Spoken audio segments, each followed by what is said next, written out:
Happy Ganesh Chaturthi. आज से सभी के घरों में बाप्पा विराजमान हो जाएंगे और जैसे कि हम उनको विघ्न हरण करने वाले बोलते हैं कि हमारे सारे विघ्नों को हर लेते हैं, इसीलिए हम लोग शायद ये त्यौहार मनाते हैं।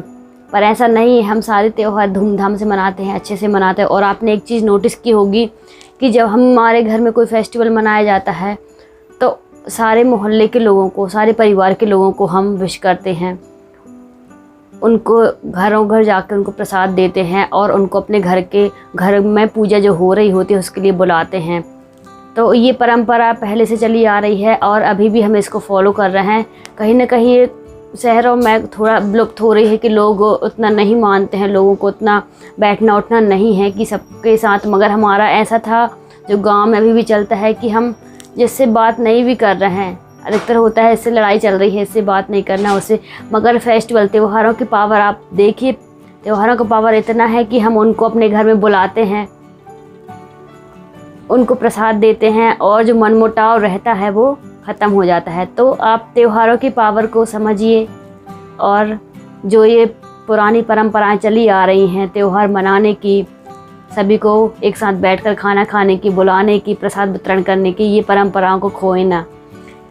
इतना बड़ा देश है हमारा और हम लोग पहले से ही ऐसे सुख समृद्धि वाले हैं कि पैसे भले ना हो मगर हम लोग त्योहारों के मामले में, खाना खिलाने के मामले में हम बहुत धनी माने जाते हैं।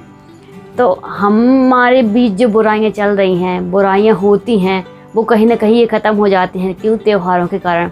त्यौहार आते हैं, हम पिछली सारी बातें होती हैं भूल जाते हैं, हम सिर्फ उनको अच्छे मोमेंट को कैप्चर करके रखें। ये भी आपका एक गुण होना चाहिए कि बुरी चीज़ों को आपको रिसाइकिल करते रहना है, जो अच्छी चीज़ें हैं उनको रखना है और बुरी चीज़ों को हटा देना है।